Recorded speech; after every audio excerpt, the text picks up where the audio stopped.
মরতে হয় যাও, জান্নাত জাহান্নামের মাঝখানে একটা জায়গা আছে, জায়গাটার নাম হলো আরাফ। এই আরাফের মধ্যখানে যে দাঁড়া, ওখানে যে মালাকুল মউত কাঁপতে থাকবে। মালাকুল মউত বলবে, আল্লাহ সৃষ্টির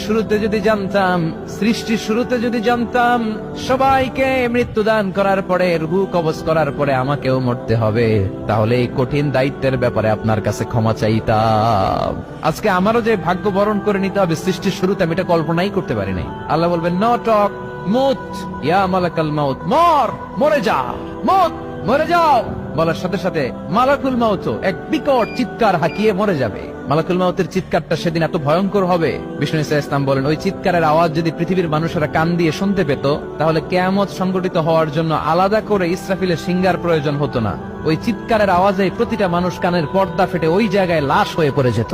এবার ডানে বায়ে সামনে পেছনে উপরে নিচে কেউ নাই, একজন ছাড়া। জোরে বলতে হবে, তিনি কে?